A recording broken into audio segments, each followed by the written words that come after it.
세상 창조주 온 세상 구원자 모든 것 이기신 능력의 하나님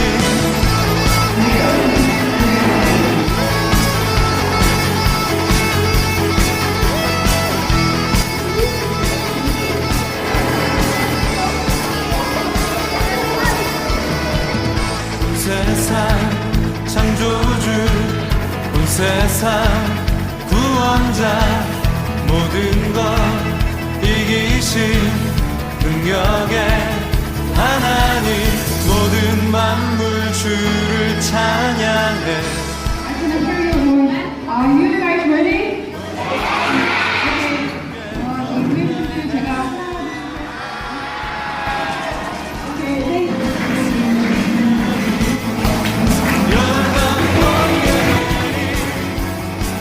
하나님께서 통치하시네 모두 승리하리 열방 얻게 되리 위대하신 왕 여호와.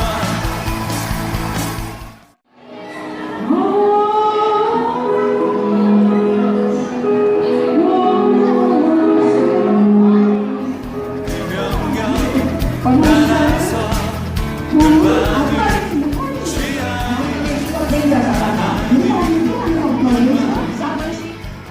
मुझे यीशु मसीह के वचन के अनुसार परमेश्वर को खुशी दिलाने वाला व्यक्ति बना दीजिए। 주께 경배해 모두 승리하리 열방 얻게 되리 하나님께서 통치하시네 모두 승리하리 열방 얻게 되리 위대하신 왕 여호와. 아마 너 모두 승리하리 모두 승리하리 열방 얻게 되리 하나님께서 통치하시네 모두 승리하리 열방 얻게 되리 위대하신 왕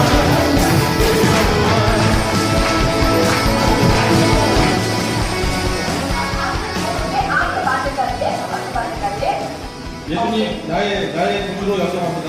예수 मसीह हम लोग 박수 치면서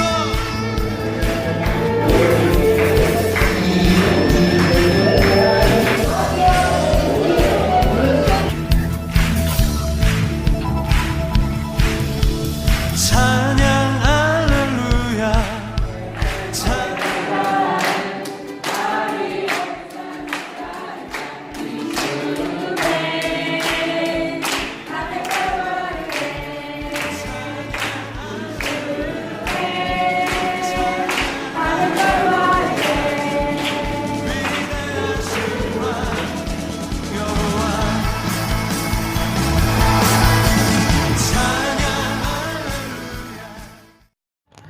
안녕하십니까. 인도 현지에서 여러분에게 성경을 읽어드리고 있는 백환승 목사입니다.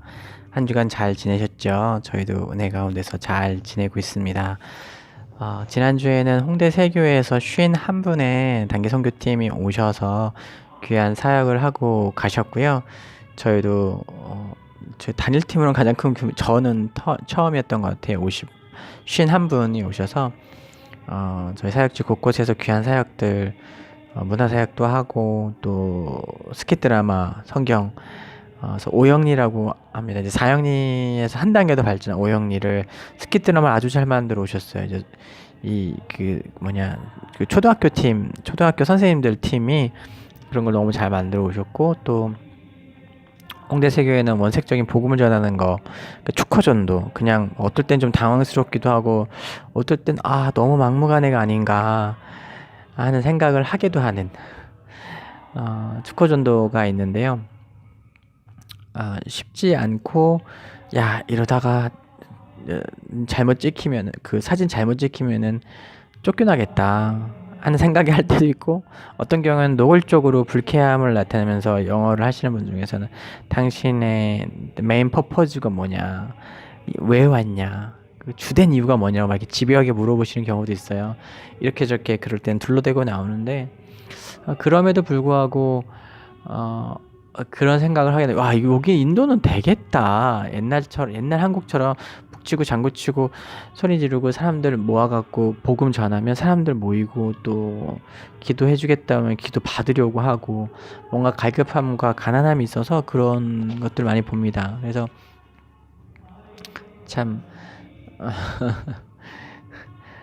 기회가 되면 한 번씩 학교 갈 때 그냥 나오지 말고 사역자들과 함께 이 마을 저 마을 가면서 복음도 나누고 할 수 있으면 좋겠다라는 생각을 참 많이 하게 됩니다. 그렇게 부딪히면서 복음을 전하기가 어렵지만 에라 모르겠다 그러고 해버리고 나면 그 할 때 느끼는 기쁨이 있거든요. 하나님이 좋아하시는 일이라 그런가 봐요. 정말 하기 전까지는 이제 장기로 버텨야 돼.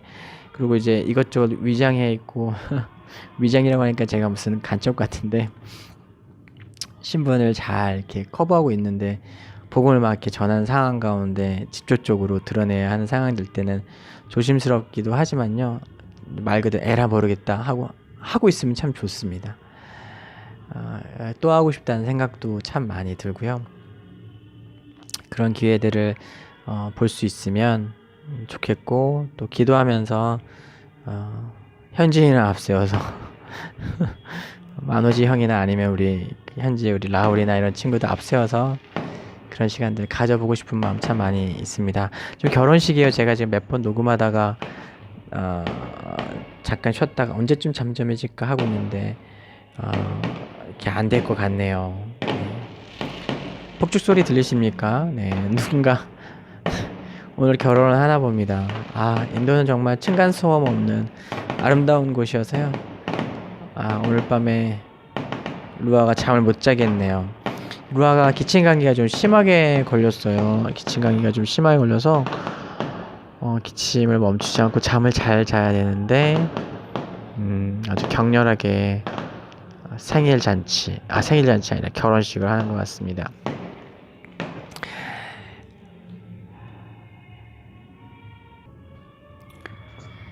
네, 결혼식은 진행되겠지만 저도 계속해서 녹음을 하려고 합니다. 네. 조금 조용해지네요. 참 인도란 나라가 참. 네, 오늘 말씀은 창세기 36장 1절부터 43절의 말씀입니다.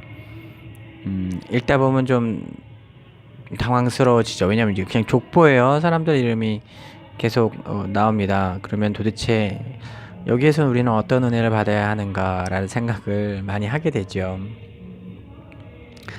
창세기 36장은 이제 창세기 후반부로 이제 진입하는 길목입니다. 분량에 있어서도 3분의 2 정도를 지나는 지점이고요.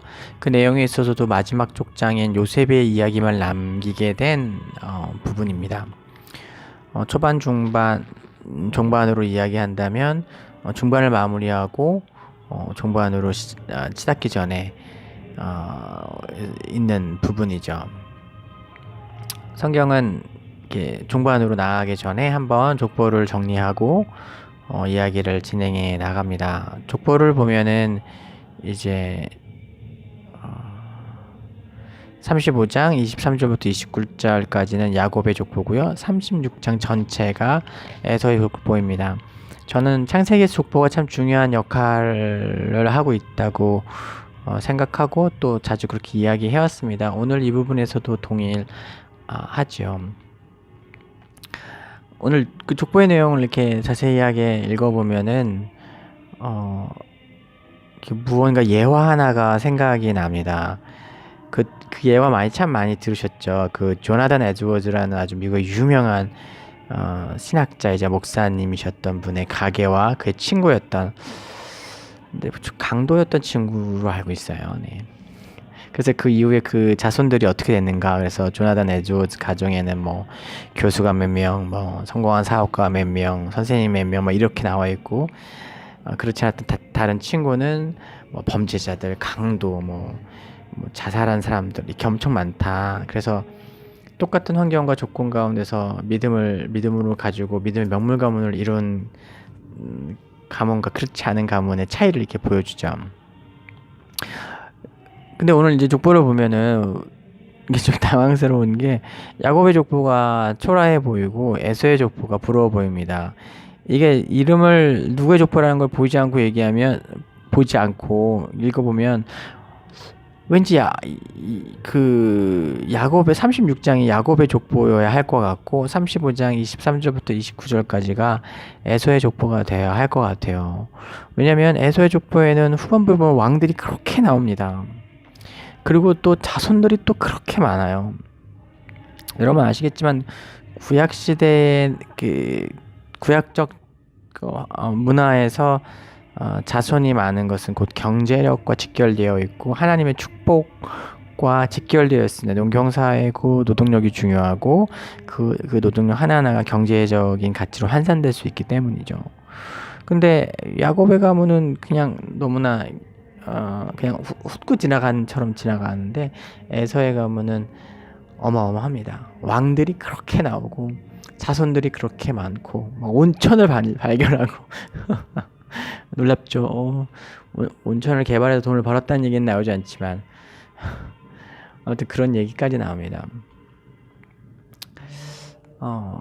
그래서 이것을 보고 나면 과연 야곱이 장자의 축복을 제대로 강탈한 것이 맞는지 아니면 강탈한 듯 보이지만 사실은 야곱이 이렇게 거짓말로 이렇게 했기 때문에 전혀 그 축복이 가지 못하고 그냥 그 축복이 에서에게 그대로 흘러갔는지 하는 의문이 들기도 합니다. 성경은 왜 지금 이 장면에서 우리에게 그런 것들을 보여주고 우리에게 그렇게 느끼게 할까요? 사실은 이제 성경을 여러 가지 관점을 풀 수 있지만 이렇게도 풀 수 있으나 성경은 두 나라와 두 종류의 사람에 관한 이야기다. 하나는 거룩한 하나님의 나라이고 또 하나는 세상 나라와 그다음에 세상 나라의 백성들, 거룩한 나라의 하나님 백성과 세상 속에 살아가는 세속적인 사람들, 일반적인 사람들, 이 두 개의 나라와 두 종류의 사람들을 나눌 수 있죠. 그리고 창세기는 초반부에 그 이야기의 구조를 틀기 원하는 모습을 족보를 통해서 그리고 그 족보의 독특하고 특징적인 인물을 통해서 계속해서 드러냅니다. 제가 창세기를 나눌 때 자주 하는 이야기이죠. 그래서 아담, 아벨, 셋, 스로 이어지는 거룩한 하나님 나라의 백성의 대표자들, 그리고 그 반대편 대척점에 서 있는 가인과 라멕, 그리고 니므롯으로 이어지는 그 대척점에 서 있는 죄에 빠져 있고 하나님을 떠나 자기 힘과 자기 능력으로 세상을 통치하고 세상을 살아가려고 하는 사람들. 성경 그 족보를 이렇게 대비해서 나오고 그리고 그 두 족보가 섞일 때마다 하나님의 심판이 임하는 것을 통해서 이 거룩한 백성들이 거룩한 하나님의 나라가 날로 이 세상 가운데 커져가는 것이 얼마나 중요한 것인지를 보여줍니다. 그러나 우리가 언뜻 보기에는 세속에 속한 나라와 그 속에 속한 특징적인 인물들이 더 강한 것 같고 더 성공한 것 같고 더 영광을 누리는 것처럼 보이기도 합니다. 사실은 바벨탑을 쌓아 대제국을 과거 아주 먼 과거에 큰 제국을 세워서 사람들을 하나로 모았던 주체자였던 니므롯이라는 사람 역시 지금으로 생각해 보면 그 시대에 가장 성공한 사람이지 않겠습니까? 물론 그런 자손을 바라보는 노아의 심정은 찢어졌겠지만, 그리고 그것을 통해서 하나님께서 인류의 언어를 바꾸시는 일들을 일으키셨지만,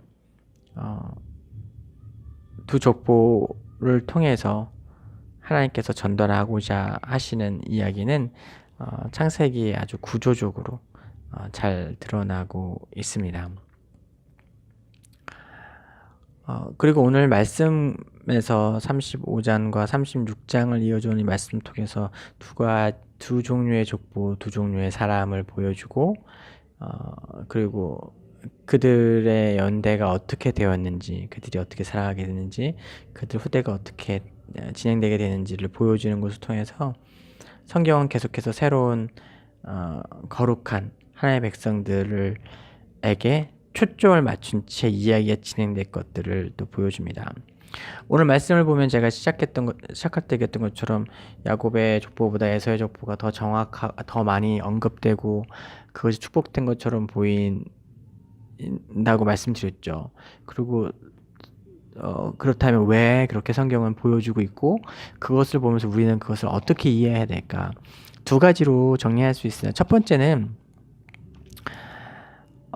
성경은 이후로 계속 야곱의 족보를 추적해 나가지만 에서의 족보는 이게 마지막입니다. 에서의 족보가 더 길고 더 자세하게 기록되어 있는 이유는 이제 끝이기 때문이에요. 이후에 성경에서 간혹가다 에돔으로 역사의 엑스트라로 혹은 데코레이션처럼 잠깐 등장하긴 하지만 에서의 족보는 더 이상 등장하지 않습니다. 하나님의 시야에서, 이렇게 하나님의 관점에서 그냥 사라지는 거예요. 여기까지야, 여기까지. 야곱이란 인물의 대척점에 선 인물로서 하나님께서 에서란 사람을 성경에 등장시키셨고, 에서란 존재와 그의 자손들을 언급하셨지만 거기까지. 오고 가는 수많은 역사 속에서 수많은 나라들과 그 안에 수많은 영웅 호걸들이 나오지만 그들의 역사는 잠시 그 시대를 훑고 사라질 뿐입니다. 하지만 영원한 하나님의 나라의 역사는 오직 믿음으로 살아간 믿음의 사람들의 이야기만이 이어져 나가는 것을 볼 수 있습니다. 건성으로 훑고 지나간 것처럼 보이는 야곱의 족보 속에서 우리는 출애굽기의 기적과 여호수아의 승리, 휘장이 없는 다윗의 장막의 예배, 그리고 그리스도의 십자가로 인해 막힌 것이 없어진 성소로 향하는 길을 보게 되는 것이죠. 우리는 성경 계시록까지 다 읽었으니까, 설교도 많이 들었으니까, 이 족보가 지금은 이 부분에서 이렇게 초라해 보이지만 이것이 어떻게 진전될지 우리는 너무나 잘 알고 있죠. 오늘 36장에서 에서의 족보를 이렇게 그럴싸하게 이겼고, 그 족보 가운데 그렇게 많은 왕들이 나오고 온천을 개발하고 발전시키는 사람들이 나오지만 여기까지인 거예요. 그 시대에 머무르는 거예요. 하나님의 시선이 떠나버립니다. 그런 야곱의 족보는 어떠합니까? 야곱의 족보가 받은 그에 속한 자손들이 받은 축복이 무엇입니까? 하나님의 시선이 그들과 함께 있어요. 그들의 이야기에 주목하고 있어요. 그들이 어떻게 나아가게 될지 하나님께서 계속해서 주목하고 계십니다. 두 번째로 우리는 이것을 어떻게 이해해야 될까요? 에서의 족보가 야곱의 족보보다 더 탁월해 보이는 이 현실을. 왕이 되고 족장이 되고 자손이 크게 되는 것 또한 창세기라는 시대 안에서 느낄 수 있는 축복에 불과하다는 것입니다. 저희 아버지 시대에는, 저 때는 그러지 않았어요. 저는 아버지한테 어렸을 때 아빠 배고픈 게 뭐야 이런 얘기를 했을 때 아버님이 엄청 그 이야기를 인상 깊게 듣고 친구분들 오실 때마다 그렇게 얘기하더라. 야, 얘가 나한테 배고픈 게 뭐예요? 아빠 배고픈 게 뭐예요? 하고 묻더라며. 그 친구분들이나 손님들 오시면 얘기하시더라고요. 왜냐면 저희 아버지 시대는 배고픈 시대였어요. 하루 3끼 먹는 게 어려웠죠. 3끼가 뭐예요? 이렇게 어렸을 때 얘기 들으면 뭐 저희 어머니 말씀도 그렇고 아버님 말씀도 들어보면은 그 치열하게 먹는 싸움, 그리고 그 누군 더 먹는데 난 덜 먹어서 서러웠던 이야기, 형제들 안에서도 또 누군 더 좋은 거 주고 또 누군 좋은 거 안 주고 그런 것으로 인해서 상처받았던 이야기 많이 듣게 되는데, 지금도 북한에서는 배가 나온 것이 인격이라고 하고 그것이 어떤 성공한 남자의 모습으로 보이잖아요. 왜냐면 먹고 넘칠 정도로 양식이 있다는 거니까 지금 그 같은 2019년을 18년을 살아가고 있는 상황에서도 그렇게 다른 거죠. 시대와 장소에 따라서 복의 내용이 다를 수 있습니다. 지금 어디 대한민국에서는 뭐 하루 세끼 먹는다고 누가 자랑을 합니까? 그렇게 하지 않죠. 배가 나온 것은 인격이 아니라 자기 절제가 되지 못한 모습으로 보잖아요. 그래서 몸짱, 몸 관리하고 배 집어넣고 그러지 않습니까? 영원하고, 그러니까 시대와 환경과 역사에 따라서, 문화에 따라서 사람들이 생각하는 축복의 내용과 가치의 경중은 다를 수 있습니다. 그러나 영원하고 변하지 않는 축복은 구별되어 있죠. 그것은 이 모든 것을 지으신 하나님과 관계 있는 삶, 그 하나님과의 언약을 간직하고 살아가는 삶, 그분의 지대한 관심과 사랑 속에서 영원을 살아가는 삶, 그것이 바로 시대와 역사와 지역과 문화를 뛰어넘는 축복인 것이죠. 야곱의 가문에는 그 축복이 있습니다. 성경이 그것을 기록해 놓고 있지 않지만 우리는 다 계시록까지 읽었으니까 알지 않습니까? 하나님의 그 시선과 축복과 그 언약이 그의 가문과 그의 자손들에게 영원히 있었고 그것이 오늘 저와 여러분에게까지도 이어진 것이죠. 그렇기 때문에 그러니까 어떤 성도는 부자이고 어떤 성도는 부자가 아닐 수 있어요. 그것은 어떤 성도에게 주어지는 사명과 다른 성도에게 주어진 사명이 다르기 때문이죠. 믿지 않는 사람들에게도 재산이라는 거, 돈이라는 것은 어떤 사람이 많고 어떤 사람이 많지 않습니다. 얼마 전에 한 사업가 그룹이 잠시 비아를 방문하시면서 그런 얘기를 하시더라고요. 이제 대학생들과 대화하는 데서 너가 정말로 사업하고 싶고 이렇게 했으면 해라. 열심히 해라. 최선을 다해야 된다. 그런데 그게 잘 되고 안 되고는 너가 뭘 어떻게 한다고 달려있는 게 아니다. 어느 정도 이상의 성공을 하는 것은 이 개인의 열심의 영역을 넘어선 거라고 그 사업하신 분들, 그분들 다 사업에 성공하신 분들인데 그런 말씀을 해주시는 것을 들으면서 되게 인상 깊었어요. 아, 그렇구나. 제가 그전에 설교도 했지만 어떤 정말 큰 거, 우리 삶에 아주 결정적인 많은 것들은 사실 우리가 움직일 수 없이 이미 정해진 것들이 너무나 많이 있습니다. 내가 남자로 태어난 거, 그 38선 이북이 아니라 이남에서 태어난 거, 물론 38선 이북에 이남에서 태어난 저보다 더 좋은 집에서 태어나서 더 부자인 사람도 있지만 전혀 그렇지 못한 사람들도 있죠. 어떤 면에서 그러니까 정말 중요한 것은 결정되어 있는 거죠. 사업을 하시는 분들도 그런 얘기 하시더라고요. 사업 그래 열심히 해야지. 성공의 기본적인 조건이 하지만 그렇게 한다고 무조건 부자가 되고 무조건 성공할 거라고 생각하지 말라. 그냥 많은 실패를 겪을 수 있고 어려움을 겪을 수 있지만 그것을 즐길 수 있다면 사업을 해라. 뭐 이런 얘기를 하셨는데 그 말이 참 귀한 말이라는 생각을 하게 됐습니다. 그렇습니다. 우리 이게 짧은 생을 살죠. 길어야 100년 사는데 과거와 미래는 우리에게 주어져 있지 않고 단지 그냥 오늘 하루만이 우리에게 허락되고 우리가 결정할 수 있는 지금 이 순간에 우리가 결정할 수 있는 거잖아요. 근데 그 외의 것들은 다 정해져 있어요. 그렇기 때문에 무엇이 진정한 축복이고 무엇이 그렇지 않은지 지금 오늘 내게 일어난 이 일이 진짜 축복인지 아닌지 이거 알지 못합니다. 인생 진짜 새옹지만 하고 또 하지요. 다만 오늘 우리에게는 오늘이 있고 그 오늘을 가장 충성되고 가장 열심히 살아내는 것을 통해서 또 다른 하루를 얻게 되고 그 하루를 온전히 이렇게 누리면서 살아갈 때 최선을 다해 살아갈 때 그것만이 나에게 남는 것이죠. 어떤 큰 성공, 대단한 어떤 일들은 어떤 인간의 수준을 넘어선 그런 영역이 너무나 많다고 저는 느끼고 있고요. 그것이 또한 성경이 우리에게 얘기해 주는 거라고 생각합니다. 그렇게 그렇다고 뭐 운명론에 빠져서 아무렇게나 살아가도 된다는 건 아니죠. 왜냐하면 오늘이라는 것, 매일 주어지는 그 오늘이라는 것이 우리에게 주어지고 그것을 어떻게 만들어 가느냐는 결국 우리에게 주어진 일이니까요.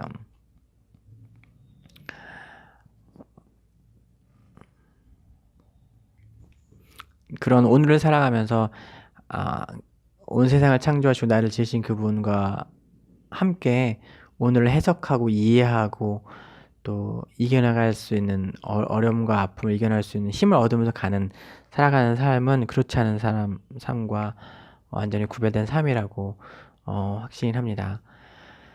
창세기는 반복해서 우리에게 내가 어떤 족보에 들어간 인물인지를 진지하게 물어봅니다. 나는 과연 하나님의 백성, 그의 족보에 있는 사람인지 아니면 그분의 거룩한 족보에서 이탈된 세속의 자손인지. 사실 가인도 처음에는 아담에게 속해 있었고 에서도 이삭의 장자였지만 그에게 멀어져 거룩한 족보에서 영원한 이름을 남기지 못하고 잠시의 영광을 드러내는 세속의 족보에 이름을 남기고 말았습니다. 한때는 이스라엘이었던 나라도 북이스라엘과 남유다로 나뉘고 결국 북이스라엘은 사마리아로 전락해서 그 역사 가운데서 사라지지 않습니까? 교회도 마찬가지입니다. 아니 심지어 예수님이 친히 기도하시고 기뻐하신 자를 택한 12사도 가운데서도 다른 길을 걸어간 사람이 생기지 않습니까?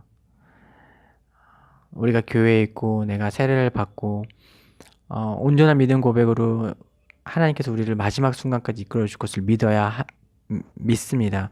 하지만 우리가 잊지 말아야 할 것은 내가 천국 열차 티켓을 획득하는 식으로 나의 신앙을 대변하고 그것을 전부라고 여기고 살아간다면 정작 나는 진정한 구원이 무엇인지 알지 못하고 이 땅을 살아가게 된다는 것입니다. 야곱이 자기가 구한 축복이 무엇인지도 모르고 축복 매번 그 신적 존재를 만날 때마다 축복을 구하고 구했지만 그것이 진짜 정체를 알지 못하고 그냥 나는 복을 받았는데 왜 이렇게 사는 게 힘드냐.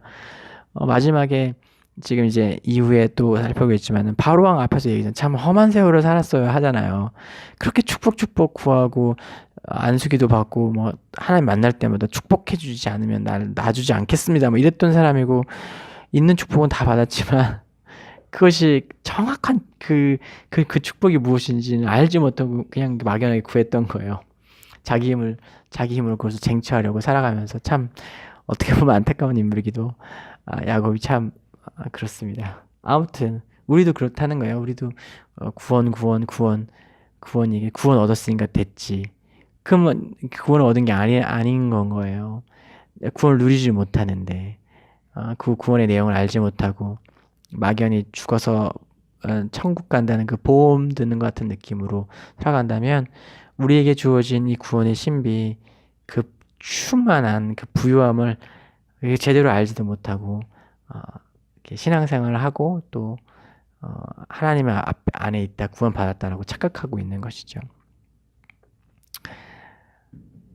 오늘도 동행하신 하나님의 영이 나를 거룩한 족보에 속한 자로 자라가고 이끄시기를 간절히 소망해 봅니다.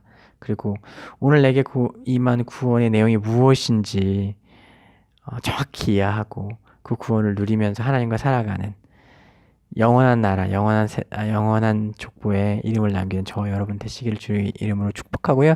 다음 주에도 하나님 말씀 가지고 여러분 찾아뵙도록 하겠습니다. 말씀을 마무리할 때쯤 되니까 결혼식도 끝났네요. 다음 주에도 또 찾아뵙겠습니다. 사랑하고 축복합니다.